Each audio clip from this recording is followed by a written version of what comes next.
Thanks for joining us today. What makes politicians do what they do? This section could also be called, Why do so many politicians go into office with high ideals and come home total sellouts? This is the next step for homeschoolers to understand how politics really works. So I'm calling this Politics 501, inside the mind of a politician. So I'm just going to jump right into it. Politicians are ruled by one thing: ambition. They want to stay in office. They want to keep going up in office, okay? You would not believe how many silly little house reps get elected at the state level, and immediately in their mind's eye, they imagine themselves running for another term, and then Senate for a couple of terms, and then governor, and then maybe president. You would not believe how many of them think this way. It would blow your mind to know how quickly these people's ambition, elevate them to these just completely unrealistic positions. I'm going to be a congressman in 6 years and I just got elected to, president of the school board. It's just not how it works. But even the good ones are like this. The good ones just think that they're going to use their power for good, so I'm ambitious, but it's so I can do all this good stuff when I get to the Capitol. So this fact, this absolute immutable fact of politics, that politicians are ruled by their ambition, is good because it makes their behavior completely predictable and thus completely manipulatable.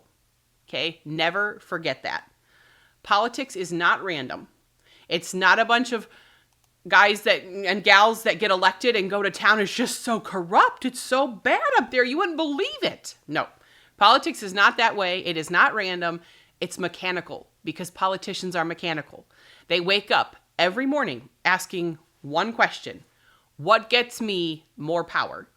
And that's why politics can be studied and forecasted and controlled because it's driven entirely by ambition, not principle, okay?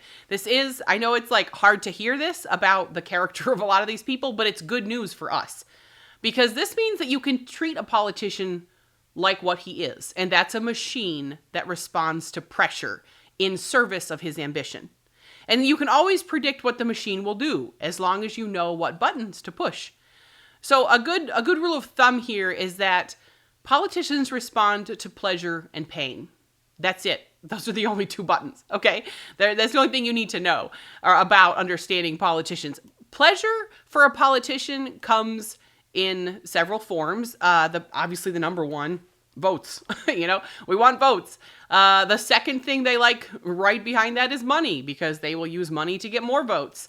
They love volunteers. They love their door-knocking army of homeschoolers that show up in their little matching red t-shirts and pile out of the van in the McDonald's parking lot and knock on doors all afternoon, and all they want is a ham sandwich. Heck, they probably don't even ask for a ham sandwich. They probably do it for free and are thrilled to get some bottled water. And I say all this, and I don't want you to think that I'm being super cynical. I was that kid, okay? My family, I have 10 siblings. All of us were homeschooled.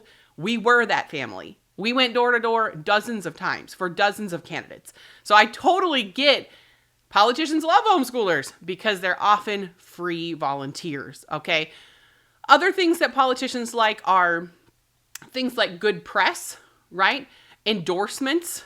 They like when, powerful or important people in the community say that they're a good person, right? They love when, homeschool leadership endorses them because it's basically a freebie. They got a free door knocking army and an endorsement and had to do nothing in return. That's the perfect situation for a politician. They also love attacks on their opponents. So if, those are all like currency to them. This is what floats their boat, right? And of course, they love to spend other people's money to help buy votes. And you'll see this with, the college loan forgiveness plans, subsidies, bridges to nowhere, defense contracts, all of that stuff. So that's pleasure to a politician. That's how they feed. That's how they grow, okay? But they also respond, and this is so important. If you're like me and you're listening to this while you cook dinner or, you sent the kids outside for 10 minutes to scroll and have a little break, this is critical right here. They respond to pleasure, but they respond even more powerfully to political pain. Okay? That, we don't educate them. That's the indirect path education model. This is the path of the indirect path but it's through political pain, okay? Pain to them is bad press. Pain to them is a drop in donations. So if your family used to give, but now you're not giving anymore, or you told a whole bunch of your friends to give, and now you're not going to tell any of them to give anymore.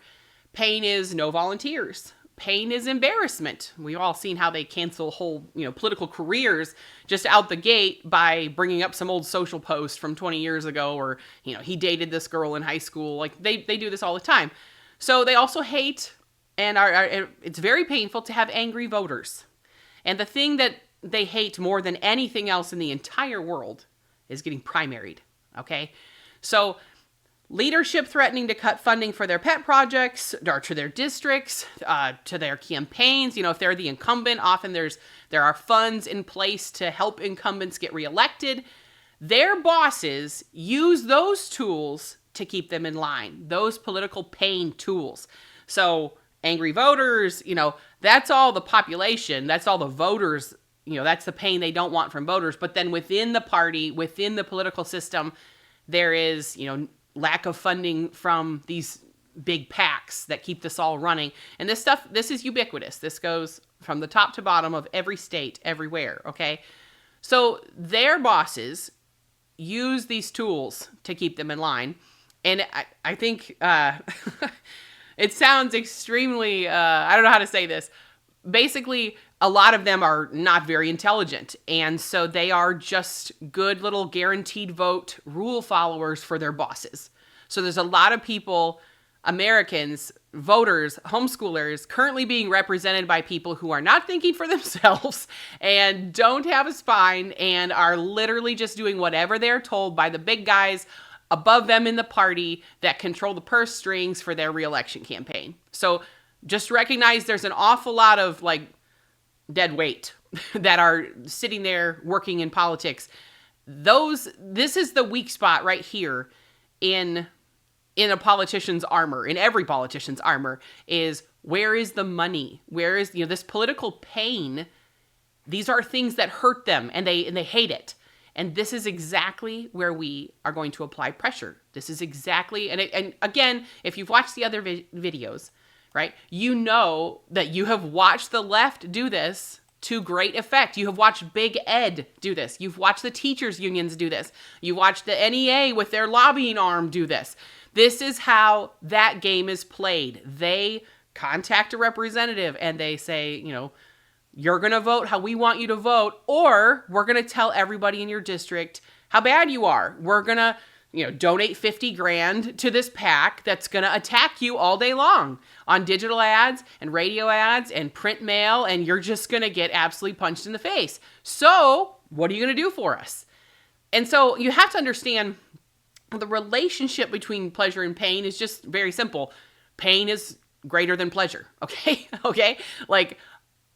That's why, it's just very simple. Most of us will not, dramatically change our lives. I work on my health constantly.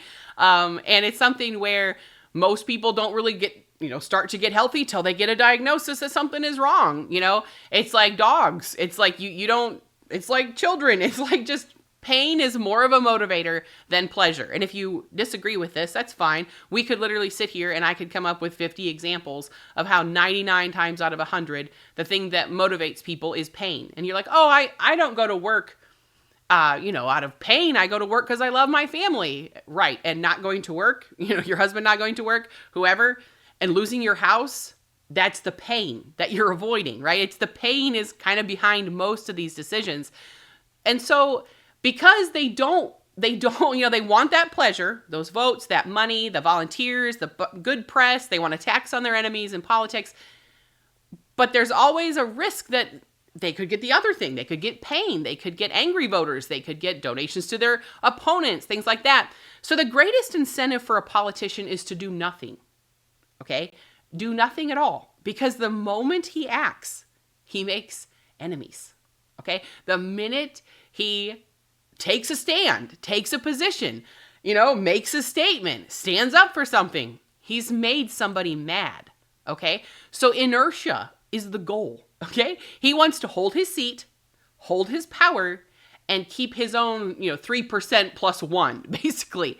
And that's why you'll often hear every excuse in the book when you send an otherwise good representative or senator or whoever up to office, and they'll come back and tell you like, oh, I know I said I was going to file that great bill, but it's just, this isn't the right time, now's not the right time. Or, and this is a classic, we've seen this in many state capitals on conservative topics, the governor's going to veto it. So there's really no point. It would be a lot of wasted effort to work on this bill when there's so many other critical bills, and we just know the governor's going to veto this one. We have to be really strategic how we handle this. That's a little too radical right now. I think that would not land well. We need to ask for 2% of that. And so basically what they're telling you when they give you these explanations is, I don't want to take any heat. Like from you, how little can I get away with taking from you standing in front of me? And then how little can I get away with taking from people on the other side of this issue? So what is our job? And I'm not just talking about the Homeschool Freedom Coalition and the gals here and the team here. I'm talking, what is our job, homeschoolers, right? As homeschoolers, what's our job in politics? Well, they want inertia and they want political pleasure. Okay, so our job is to make doing nothing more painful than doing something. So you have to overcome their inertia by applying political pain. And that sounds like, oh, that's so mean. It's not. They're used to it. Trust me.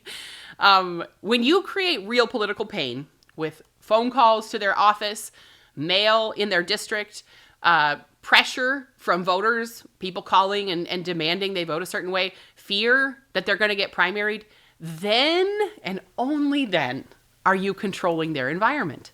Okay? And when you start to control their environment, you start to control their behavior. This is how we win. Okay? This is the playbook. So, and this isn't Republican versus Democrat, because in red states where they're totally controlled by, the Republican Party, we see all sorts of horrible behavior out of Republican legislators all the time. We see, Texas, just the corruption in some of these states and the backroom deals and everything. They are playing the adjudication of power game, and they are playing it very well.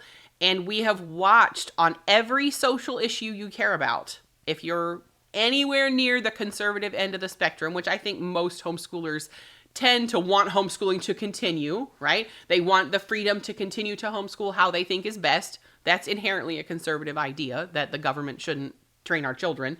So if you're anywhere over on that side of the spectrum, you have watched the left use this to great effect. And I've talked about it in other videos here, how a tiny percentage are having an outsized impact. But really, you have to take the things I just said about political pain and political pressure and political pleasure and apply them to every conservative issue you care about. And you will immediately realize why we have lost on basically every single conservative issue for my entire lifetime. I'm not quite 40. I'm in my late 30s, but it's like, from my perspective, growing up in a small town in rural America in the 90s, we lived in something of a utopia compared to what our kids are getting. And it's because we have not adopted these tactics 25 years ago, 30 years ago. The other side of all these social issues has adopted these tactics. They've understood the game and they've played to win. Well, the era of, gentlemen statesmen who are too kind and are always trying to educate people instead of apply political pain, that era is over. Okay, we will lose if we try to stick with those tactics. And so I hope that you are starting to get a picture of what's coming with the Homeschool Freedom Coalition and what's coming for homeschooling and the fights that we're going to be in. And I hope that you will join us. And I watch more of the videos, obviously, there's more to watch, but go to our website, homeschoolfreedomcoalition.org, join, donate, sign up for our email alerts, do it all. Follow us on social. And another thing is that homeschoolers are extremely connected to each other. Share our content in your local homeschool groups. Share our content. Heck, have a homeschool mom's night and play these videos one after the other. There's got to be a way. We've got to get this word out quickly, because the fights that are coming need these new tactics and they need them right now. So stay free, stay the course.